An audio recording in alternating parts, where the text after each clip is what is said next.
વિદ્યાર્થી મિત્રો, આપણે ચાક ગતિનો અભ્યાસ કરી રહ્યા છીએ.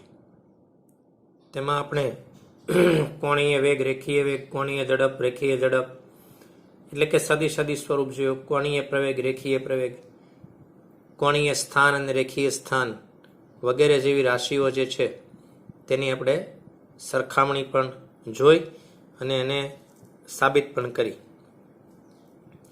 અને ગયા વખતે આપણે તેના સૂત્રો જે છે તે સૂત્રોનો ઉપયોગ હોય તેવા વધુ દાખલા પણ કર્યા.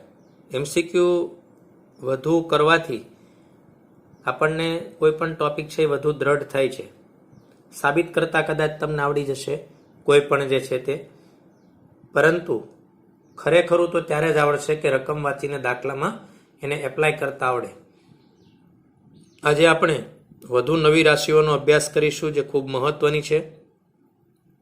તો તમે બરાબર ધ્યાન આપી અને ધ્યાનથી નોટ, પેન, પેન્સિલ લઈને તૈયારી કરશો તે અપેક્ષિત છે.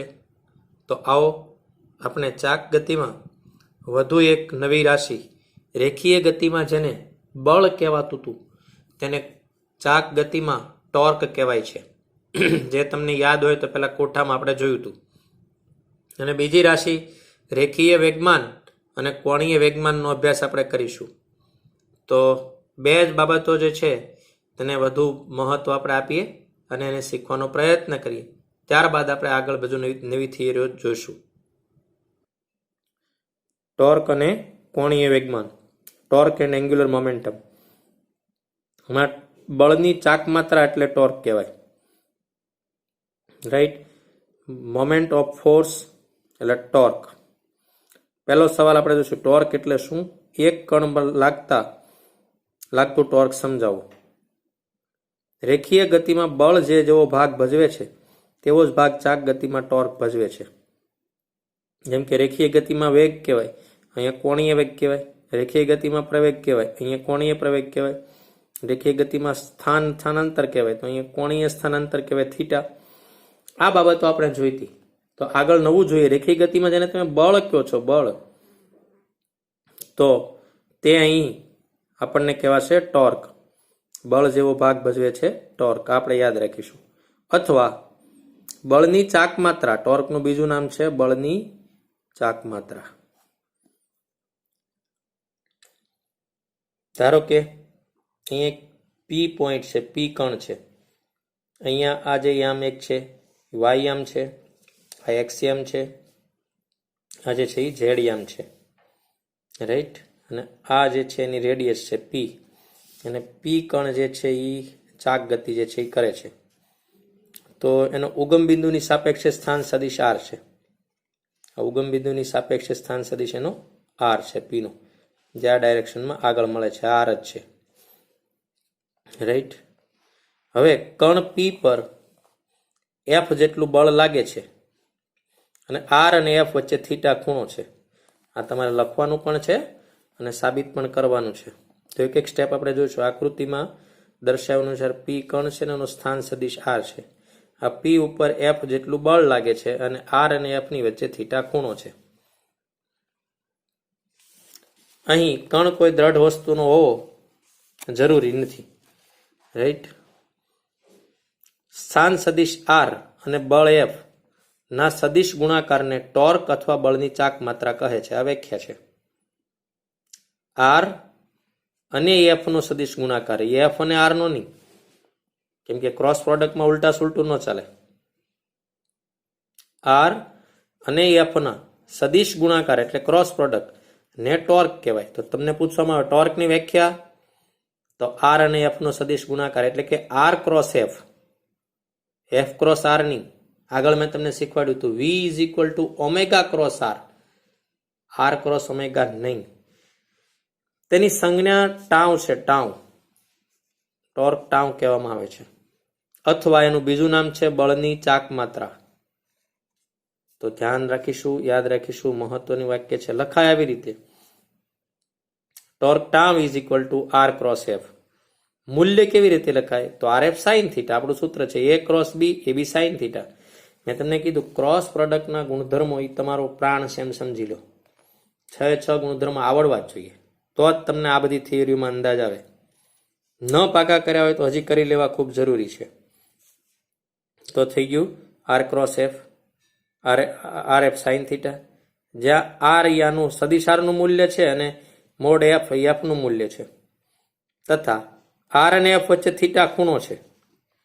ફરીથી torque tau is equal to R F sine theta એમ થાય. એમાંથી આર સાઇન થીટા ને એફ એમ પણ તમારે લખવું તો લખી શકાય, અથવા તો આર ને બહાર કાઢીને એફ સાઇન થીટા લખી શકાય.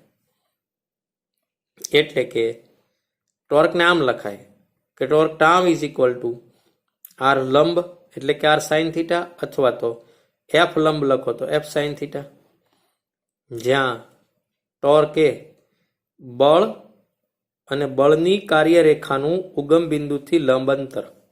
આકૃતિમાં જોઈએ તો આ છે બળ અને આમાં આગળ પાછળ અનંત સુધી લંબાવે અને બળની કાર્યરેખા કહેવાય. આ બળની કાર્યરેખા કહેવાય.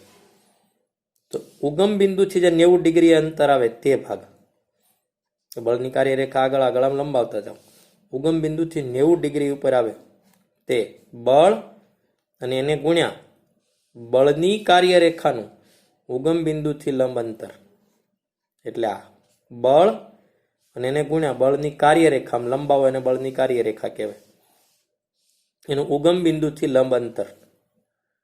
તો અગાઉ એક વિડીયોમાં પણ બળની કાર્યરેખાની મેં વાત કરી છે. તો જ્યાં પણ બળ, માનો કે અહીંયા બળ લાગે છે, નાનું એવું ધારો કે ઉદાહરણ તરીકે હું અહીંયા તીર લગાવું આમ કરીને બળ લાગે છે, તો ઉપરથી નીચે અનંત સુધી આમ તમે લંબાવી શકો, જેને બળની કાર્યરેખા કહેવાય. તો બળ અને એને ગુણ્યા બળની કાર્યરેખાનું ઉગમ બિંદુથી લંબ અંતર, બળની કાર્યરેખાનું ઉગમ બિંદુથી લંબ અંતર એને કહેવાય ટોર્ક ટાઉ. અને તે ઉગમ બિંદુથી લંબ અંતર જે છે એ આર સાઇન થીટા છે, કેમ કે આર નો સાઇન ઘટક છે. તો ટોર્ક એટલે બળ અને બળની કાર્યરેખાનું ઉગમ બિંદુથી લંબ અંતર, અથવા સ્થાન સદિશનું મૂલ્ય એટલે કે આર અને બળનો સ્થાન સદિશને લંબ દિશામાંનો ઘટક. પરંતુ આ વ્યાખ્યા ઇઝી છે, તમને જે બેમાંથી ફાવે તે કોઈ ફરક નથી, પણ વારંવાર આપણે વ્યાખ્યાનો ઉપયોગ કરીશું. અથવા તો એમ માટે એમ કહેવાય કે ઉગમ બિંદુઓને અનુલક્ષીને બળની ચાક માત્રા છે ટોર્કી, રાઈટ. એમાં ટોર્ક બતાવતી વખતે ઉગમ બિંદુ ફરજિયાત છે. તો વારે વાર આપણે યાદ રાખીશું બળ અને બળની કાર્યરેખાનું ઉગમ બિંદુથી લંબ અંતર, આની આપણને જરૂર નથી, પણ આ બે બાબત તમે યાદ રાખશો. Torque tau is equal to R cross F, બસ આ એમસીક્યુ માટે ઇનફ છે, આર ક્રોસ એફ. આ આકૃતિ તમે પણ દોરી શકો છો. આમાં પણ એ જ છે, કર્ણ પી છે, એનો સ્થાન સદિશ આર છે, એની ઉપર એફ બળ લાગે છે અને આર એફ વચ્ચે થીટા ખૂણો છે, ખાલી યામ અલગ છે. તો બળ આવી રીતે છે, તો બળની કાર્યરેખા આમ તમે લંબાવો તો બળ ગુણ્યા બળની કાર્યરેખાનું લંબ અંતર એટલે ટોર્ક થવાનું છે. તો એ આમાં ત્રિકોણથી પણ સાબિત થઈ જાય. તમારે સાબિત કરવું હોય તો સાઇન થીટા એટલે શું થશે? સામેની બાજુ છેદમાં કર્ણ, સામેની બાજુ કોણ છે? ઓ ક્યુ છેદમાં આર. તો જો અહીંયા ઓ ક્યુ છેદમાં આર બરાબર સાઇન થીટા, માટે ઓ ક્યુ બરાબર શું થાય? R sine theta. તો જો અહીંયા તો આપણે હમણાં મેળવ્યું ટોર્ક બરાબર આર એફ સાઇન થીટા અથવા એફ આર સાઇન થીટા, જે કેવું હોય તે. તો ઓ ક્યુ બરાબર આર સાઇન થીટા થાય છે, જે બળની કાર્યરેખાનું ઓથી લંબ અંતર છે. જો આકૃતિમાં ઓ ક્યુ બળની કાર્યરેખાનું ઉગમ બિંદુથી લંબ અંતર છે. તો આવી રીતે તમે સાબિત કરી શકો છો. તેથી આપણે શું લખીએ? બળ અને બળની કાર્યરેખાનું ઉગમ બિંદુથી લંબ અંતર. ટોર્ક એટલે બળની ચાક માત્રા. ટોર્કનો એસઆઈ એકમ શું છે? ન્યૂટન ઇન્ટુ મીટર અથવા જૂલ અથવા ડાયન ઇન્ટુ સેન્ટીમીટર અથવા અર્ગ છે. સીજીએસ એકમ. પારિમાણિક સૂત્ર શું છે? 122 છેલ્લું માઇનસ. તો આ આકૃતિ પણ તમને જો ઇઝી લાગે તો તમે પહેલી આકૃતિના બદલે દોરી શકો. થિયરીમાં કોઈ ફરક પડતો નથી. આની થિયરી જેટલી નાની છે, કોઈ એવી ખાસ લખાણ છે નહીં. સીધું કહેવાનું, કોઈ એક બિંદુ પી છે, બિંદુ પી એનો સ્થાન સદિશ આર, એની પર એફ બળ લાગે છે, આર અને એફ વચ્ચે થીટા ખૂણો છે, બસ પૂરું. પછી આ બંનેના ક્રોસ પ્રોડક્ટને ટોર્ક કહેવાય. તો આર ક્રોસ એફ એમ આપણે લીધું, એટલે આર એફ સાઇન થીટા. પછી સાબિત કરી દઈશું એવી. હવે આપણે ટોર્ક વિશે વધુ માહિતી મેળવીએ કે જો આર ક્રોસ એફ છે એમાં આર 0 હોય, એફ 0 હોય, આર 0 હોય અથવા એફ 0 હોય અથવા થીટા 0 કે 180 હોય તો ટોર્ક શૂન્ય આવે. આર 0 હોય તો પણ 0, એફ 0 હોય તો પણ 0, થીટા જે છે એ 0 કે 180 આવે તો ટોર્ક શૂન્ય થાય. જો બળનું મૂલ્ય શૂન્ય હોય અથવા બળની કાર્યરેખા ઉગમ બિંદુમાંથી પસાર થતી હોય, આ મહત્વની વાત છે. જો બળની કાર્યરેખા ઉગમ બિંદુમાંથી પસાર થતી હોય તો ટોર્ક શૂન્ય થાય. આવા દાખલા આપણે શીખીશું અગાઉ, આ યાદ રાખજો. તો ટોર્કની વ્યાખ્યા આપવામાં આવે કે હંમેશા ટોર્કની વ્યાખ્યા જે છે આપેલા સંદર્ભ બિંદુનો ઉલ્લેખ અનિવાર્ય છે અને કાર્યરેખા જ ઉગમ બિંદુમાંથી પસાર થઈ જાય તો ટોર્ક 0 થઈ જશે. ટોર્ક સદિશ રાશિ છે. તેની દિશા જમણા હાથના સ્ક્રૂના નિયમ મુજબથી નક્કી થાય કે આર ક્રોસ એફ છે તો એ દિશામાં તમે ફેરવશો તો તમને તે આવડશે. ટોર્કનો એકમ હમણાં આપણે જોઈ લીધો, ન્યૂટન ઇન્ટુ મીટર અથવા જૂલ છે, જે કાર્યનો પણ એકમ છે. બધી ઉર્જાનો એકમ એ જૂલ છે. તેનું પારિમાણિક સૂત્ર 122. તો યાદ કરો, આપણી બધી ઉર્જાના એક ઉર્જા શબ્દ આવે, ગતિ ઉર્જા, સ્થિતિ ઉર્જા, બધાનું 122 છેલ્લું માઇનસ જ આવે. ટોર્ક એ સદિશ રાશિ છે જ્યારે કાર્ય અદિશ રાશિ છે. ટોર્ક એ આર અને એફ નો સદિશ ગુણાકાર છે. તેથી બે સદિશોનો સદિશ ગુણાકારના બધા જ ગુણધર્મો ટોર્કને લાગુ પડે છે. ટોર્કના મૂલ્યનો આધાર સંદર્ભ બિંદુની પસંદગી ઉપર છે. જ્યારે વિદ્યાર્થી મિત્રો તમે કોઈ એન્જિનિયરિંગ ફિલ્ડ પસંદ કરશો, એમાં ખાસ કરીને ઓટોમોબાઈલ છે, ઇલેક્ટ્રિકલ છે, તેમાં જે ગતિ કરે છે, ઇલેક્ટ્રિક મોટર જે છે, વાહનોની ગતિ છે, એન્જિન જેટલા છે, બધા એન્જિનમાં ટોર્ક લખેલું હોય છે. એ ટોર્કના તમે જાણકાર હો, તમને અંદાજ આવે કે આટલું ટોર્ક હોય, આટલા આરપીએમ હોય તો કાર કોઈ પણ છે એ આટલી સ્પીડથી એન્જિનની તાકાત કેટલી હોય છે. આ માહિતી તમે ગૂગલ ઉપર પણ જોઈ શકો છો. આજે એની કખ ગગ એટલે કક્કા બાર અક્ષરે તમે શીખ્યા છે ટોર્ક કહેવાય કોને, આર ક્રોસ એફ છે, એનો એસઆઈ એકમ. આ અતિ મહત્વના ટોપિક જે છે તે તમારે શીખવાના છે, લખવાના છે. આ એક માહિતી આપણે જોશું તે વધુ કોર્સ 12ની માહિતી છે. મેં તમને કીધું ઘણી બધી થિયરીઓ આપણે કરવાના છે, આપણી ટેક્સ્ટ બુકમાં નથી પણ ઉપયોગી છે. એપ્રિલ 2014ના વર્ષમાં બોર્ડે પણ પૂછેલું છે કે તંત્ર હોય તો કણોના તંત્ર ઉપર લાગતું કંઈ જ નથી. તંત્ર છે તો બધાનો સદિશ સરવાળો થવાનો છે. કે કોઈ કણ જે છે એના સ્થાન સદિશ આ લખવાનું નથી તમારે, પણ માહિતી માટે 100% યાદ રાખવાનું છે. R1 R2 R3 હોય એના ઉપર લાગતા બળ F1 F2 હોય તો બધાની ક્રોસ પ્રોડક્ટ આવે, એની ટોર્કનો સરવાળો થાય. એક કરતાં વધુ હોય કણો માટે તો સમતુલ્ય ટોર્ક લેવાનું હોય તો બધાનો સરવાળો થાય. આ પણ એક વધારાની થિયરી છે ટોર્કની ભૌતિક સમજૂતી. તો આ એક દ્રઢ પદાર્થ છે, જોવો એનો કોઈ એક કણ પી છે, આ એનો સ્થાન સદિશ આર છે અને ચાક ગતિ કરે છે. આ ડાયરેક્શનમાં બળ લગાડ્યું તો આર અને એફ ની વચ્ચે થીટા ખૂણો છે. એફ ના હું બે ઘટક લઉં તો એક ઘટક આવશે એફ કોસ થીટા અને બીજો ઘટક આવશે એફ સાઇન થીટા. હવે આ બળ જે છે એની કાર્યરેખા હું દોરું તો ક્યાં આવી ગઈ? ઉગમ બિંદુમાંથી પસાર થઈ ગઈ. એટલે આનાથી કોઈ ટોર્ક ઉત્પન્ન નહીં થાય. આ જે છે એની કાર્યરેખા જો હું દોરું આમ કરીને તો આટલું અંતર જે છે એ ઉગમ બિંદુથી લંબ અંતર મને મળી ગયું અહીંયા પી પાસે, તો આ ટોર્ક ઉત્પન્ન કરશે. આ માહિતી મહત્વની છે કે આર ક્રોસ એફમાં એફ નહીં પણ એફનો સાઇન ઘટક જે છે તે મહત્વનો છે. તેથી આર એફ સાઇન થીટા આપણે કહીએ છીએ. તો આ બાબત આપણે જોઈએ. આ બેઝિક બાબત છે. એવો ઉગમ બિંદુ છે, એમાંથી બહાર આવતો જે કણ પી છે એનો સ્થાન સદિશ આર છે, એની ઉપર એફ બળ લાગે ને એફ અને આર વચ્ચે થીટા ખૂણો છે. એ સ્ટોરી ટોર્કની માટે કોમન છે. એફના બે ઘટકો લઈએ તો એફ અને આરનો આરને સમાંતર ઘટક મળશે એફ કોસ થીટા, જેનાથી ચાક ગતિ ઉત્પન્ન થાય નહીં કેમ કે કાર્યરેખા કેન્દ્રમાંથી પસાર થઈ જાય. સાઇન ઘટકથી ચાક ગતિ ઉત્પન્ન થાય. તેથી જો એફ અથવા થીટાનું મૂલ્ય વધારે હોય તો એફ વધુ અસરકારક બનશે.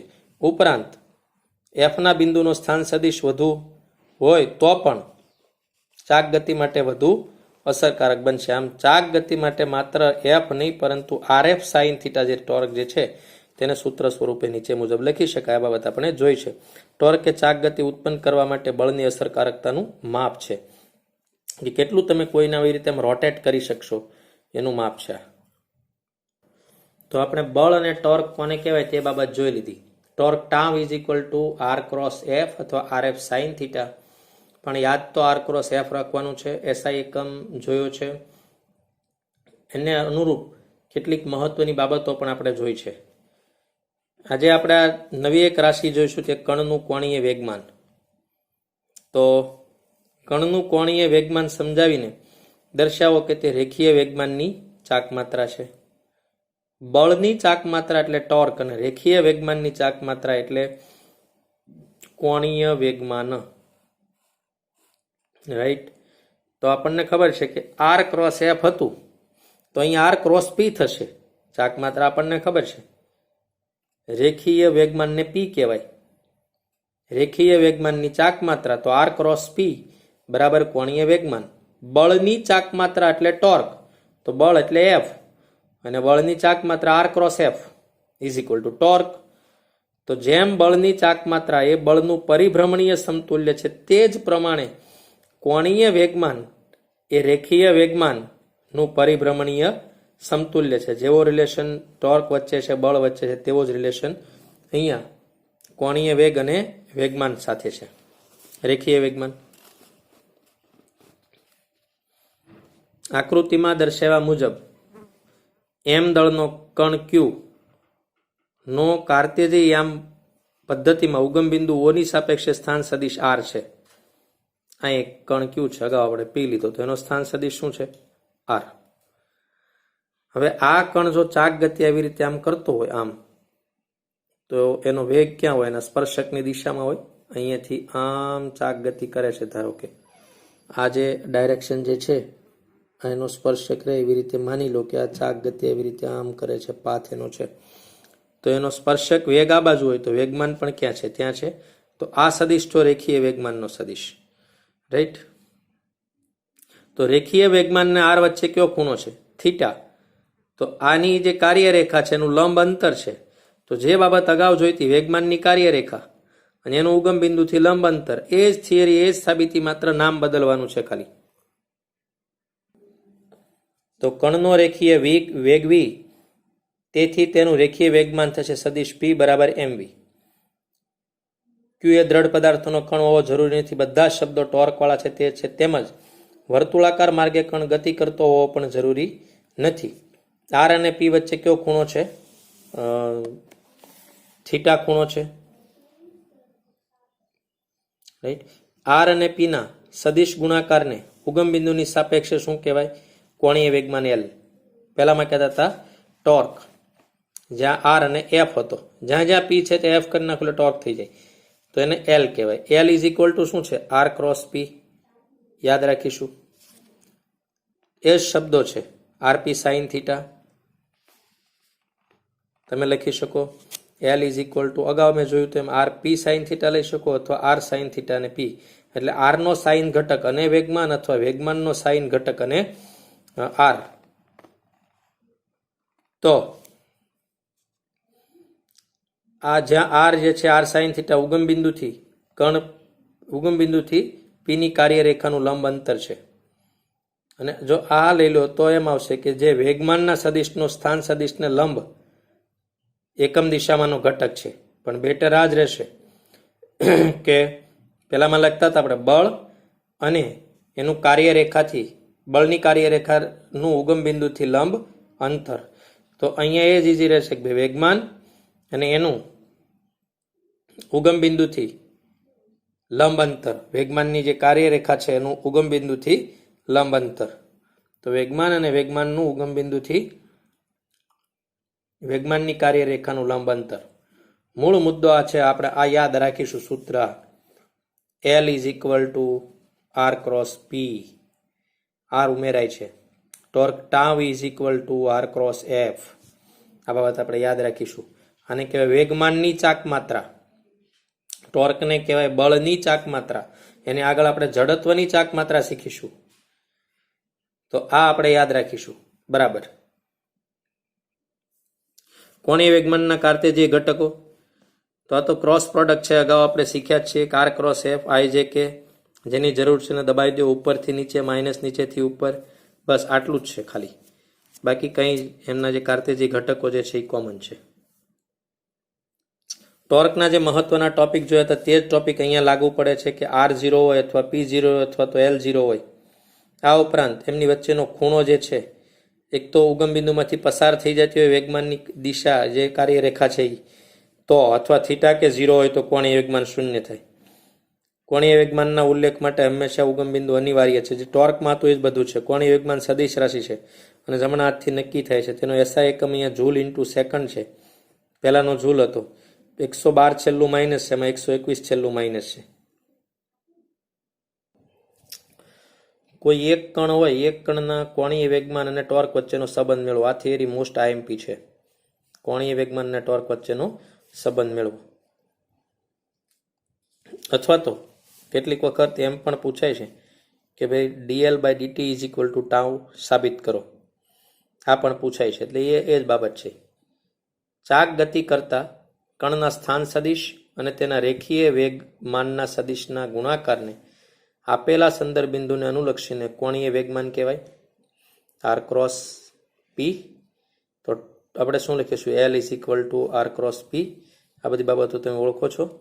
આ સમીકરણનું બંને બાજુ સમયની સાપેક્ષે વિકલન કરીશું. યાદ કરો, કોણીય પ્રવેગ અને રેખીય પ્રવેગ વખતે મેં તમને વિકલન શીખવાડ્યું હતું. ગુણાકાર હોય ત્યારે એક વિકલન કરે ત્યારે બીજો આરામ કરે, બીજો વિકલન કરે ત્યારે પહેલો આરામ કરે. ક્રમનું કોઈ મહત્વ નથી. dl/dt R એ આરામ કર્યો છે તો P એ વિકલન કરી નાખ્યું, વચ્ચે સરવાળો જ આવે પ્લસ. હવે R વિકલન કરશે, P આરામ કરશે. હવે જો dp/dt ઇઝ ઇક્વલ ટુ બળ થાય. ન્યૂટનની ગતિનો બીજો નિયમ છે F બરાબર ma. dp/dt is equal two બળ થાય અને dr/dt ઇઝ ઇક્વલ ટુ વેગ થાય. આપણે શીખ્યા છીએ. તો બે ઘટક મળ્યા આપણને કે R cross F plus V cross P. જેમ અગાઉ આપણને પહેલા બે ઘટકો મળ્યા હતા સ્પર્શી અને ત્રિજ્યાવર્તી ઘટક, તેવી રીતે. તો V અને P ની દિશા એક જ હોવાથી આપણને ખબર છે રેખીય વેગ અને રેખીય વેગમાન એક જ ડાયરેક્શનમાં હોય તો થીટા કેવો થઈ ગયો? 0. તો એ ઘટક જે છે તે થઈ ગયો 0. તો હવે આપણી પાસે કયો ઘટક વધ્યો? ખાલી R ક્રોસ F. તો dl/dt ઇઝ ઇક્વલ ટુ શું થાય? R cross F is equal to tau પણ કહેવાય. તો સાબિત કરો કે tau is equal two dl/dt. આમ ચાક ગતિ માટે ન્યૂટનની ગતિનો બીજો નિયમ કણના કોણીય વેગમાનના ફેરફારનો સમય દર તે કણ પર લાગતા બળ જેટલો હોય છે, જે છે તે આમાં યથાર્થ સાબિત થાય છે. અને બળ કહેવાય, વેગમાન કહેવાય. હમણાં આપણે જોયું હતું કે F બરાબર dp/dt. જો તમે dp/dt is equal two F, તો આનું ચાક ગતિમાં કન્વર્ટ કરો તો આ થઈ જાય L અહીંયા, અને આ જે છે એ તમારી આ છે ટોર્ક થઈ જાય અને dl/dt થઈ જાય. તો dl/dt. જો કોણીય વેગ ટોર્ક શૂન્ય હોય તો અચળ થઈ જાય. કોણીય વેગમાન જે છે તે અચળ થઈ જાય. તો જેમ રેખીય ગતિ માટે નિયમ છે એમ ચાક ગતિ માટે પણ ન્યૂટનની ગતિનો બીજો નિયમ છે એ સાબિત થાય છે. કણોના કોઈ તંત્ર માટે ટોર્ક અને કોણીય વેગમાન વચ્ચેનો સંબંધ મેળવો. હમણાં આપણે એક કણ માટે મેળવ્યું તો તંત્ર છે. તો તંત્ર માટે શું છે? તો એક જ સરખી બાબત જે અગાઉ બાબત તંત્ર માટે જોઈતી તે જ બાબત અહીંયા વધુ માટે સરવાળો થશે. બસ આ શીખવાનું છે. ધારો કે કણોનો કોઈ n તંત્ર જે છે તો એનું કેપિટલ L વેગમાન રહે તો દરેક કણના કોણીય વેગમાનનો સરવાળો થાય. I જો લઈએ તો RI ક્રોસ PI. એવી રીતે આને 1 2 3 4 5 એવી રીતે તમે નંબર લઈ શકીએ છીએ જે એમનું કોણીય વેગમાન છે. હવેનું સમયની સાપેક્ષે અગાઉ જેમ જોયું હતું તેમ વિકલન પણ આપણે કરીશું. તો આવી રીતે 1 2 3 4 દરેકે દરેક કણ જે છે એનું વિકલન પણ મળશે અને એનો સરવાળો કરીશું. રીત અને પદ્ધતિ એક જ છે, માત્ર સરવાળો થાય તે મહત્વનું છે. તો torque tau is equal two R cross F. તો દરેક કણનો R1 R2 R3 cross F1 F2 F3. તો એવી રીતે જે 1 2 3 4 દરેક કણનો છે. અહીંયા FI એ કણ પર લાગતા બાહ્ય બળો જે છે અને તંત્રના બીજા કણો તો એના પર લાગતા આંતરિક બળોનો સદિશ સરવાળો છે.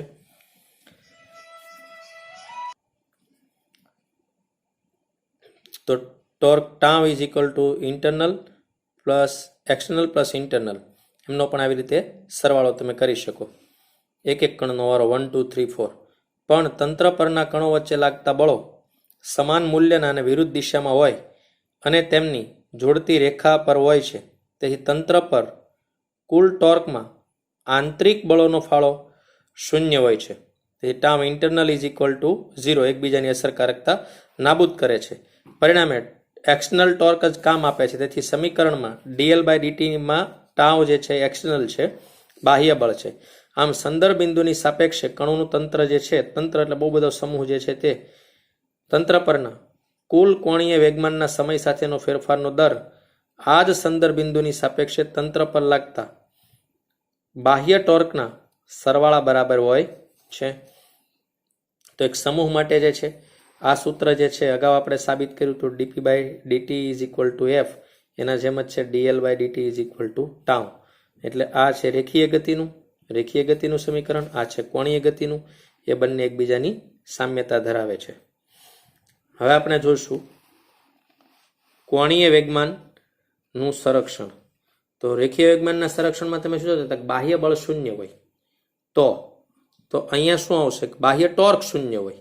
બસ આટલો ફરક છે. રેખીય ગતિમાં તમે શીખ્યા છો રેખીય વેગમાનના સંરક્ષણના નિયમ, પહેલા બોમ્બ ધડાકાના ઉદાહરણો, એક્સિડન્ટના ઉદાહરણો તમે જોયા, શીખ્યા છો અથવા શીખશો. તો જે રેખીય ગતિનો પોર્શન જે છે એમાં તમે જે શીખ્યા છો સંરક્ષણનો નિયમ, તે જ નિયમ જે છે તે કોણીય વેગમાનના સંરક્ષણના નિયમ જેવો જ છે, ફક્ત ભાષા એની અલગ છે. ડીએલ બાય ડીટી જે છે બાય ટોર્ક છે, ટોર્ક જો 0 હોય તો ડીએલ બાય ડીટી, મેં હમણાં તમને કીધું હતું કોઈનું વિકલન 0 હોય તો તે અચળ હોય અથવા અચળનું વિકલન 0 થાય. તો ડીએલ અહીં ડીએલ જે છે ડીએલ ઇઝ ઇક્વલ ટુ 0 છે, તેથી એલ શું થઈ ગયું, અચળ, કોન્સ્ટન્ટ થઈ ગયું. તો કોણીય વેગમાનનો સંરક્ષણનો નિયમ છે કે જો કોઈ કણોના તંત્ર પરનું બાહ્ય ટોર્ક શૂન્ય હોય તો તેનું કુલ કોણીય વેગમાનનું સંરક્ષણ થાય અથવા કોણીય વેગમાન અચળ રહે છે. સંરક્ષણ થવું એટલે અચળ રહેવું. એલ બરાબર અચળ એ નીચેના 3 અદિશ સમીકરણોને સમતુલ્ય છે. L X, L Y, L Z. K1 K2 એના અચળાંકો છે અને LX, LY અને LZ એ અનુક્રમે XYZ ની દિશામાંના કુલ કોણીય વેગમાનના Lના ઘટકો છે. કોણીય વેગમાનનું સંરક્ષણ થાય એનો અર્થ એ છે કે ઉપરના ત્રણેય અક્ષો પરના ઘટકોનું સંરક્ષણ જે છે તે થાય છે. તો વિદ્યાર્થી મિત્રો, અહીંયા આજે આપણે ટોર્ક અને કોણીય વેગમાનની વાતો જોઈ. કોણીય વેગમાન અને ટોર્ક કોને કહેવાય તે બંને બાબતો આપણે શીખ્યા. ટોર્ક એ આર ક્રોસ એફ છે અને કોણીય વેગમાન આર ક્રોસ પી છે. આ બંને બાબતો જોઈ. ટોર્ક જે છે એ બળની ચાક માત્રા છે, તો કોણીય વેગમાન એ રેખીય વેગમાનની ચાક માત્રા છે. તે બધી બાબતોને સારામાં સારી રીતે બંને રાશિઓને આપણે શીખ્યા. તો પ્રથમ પરીક્ષા જે છે એ પ્રથમ પરીક્ષામાં આ ચેપ્ટર પૂછાવાનું છે, 7મું, અને તે પ્રથમ પરીક્ષા માટે આ ચેપ્ટર અહીં સુધી પૂછાશે. આનાથી આગળ નહીં પૂછાય. ચાલશે ખરું, એક વિડીયો જે આવશે, પરંતુ તે પૂછાવાનું નથી આગળ અહીંયાથી. રાઈટ, ચાક ગતિ અહીંયા સુધી આપણે પૂછીશું પ્રથમ પરીક્ષા માટે. પ્રથમ પરીક્ષામાં 50 માર્કનું પેપર છે. તેમાં પહેલું ચેપ્ટર, બીજું ચેપ્ટર, 8મું એની જેટલા ચાલ્યા છે એ બધા જ, નથી ચાલ્યા એ સિવાયના બધા નથી ચાલ્યા એ નથી પૂછાવાના. 7મું ચેપ્ટર જે શેષ બાકી છે તે, અને બીએસઆરના વિભાગમાં જેટલા ચેપ્ટર ચાલ્યા છે તેની માહિતી તે તમને આપશે. તે તમને બધું મળીને 50 માર્કનું પેપર હશે. તે વધુ જેમ જેમ પરીક્ષા આવશે તેમ આગળ વધુ સ્પષ્ટ આપણે કરીશું.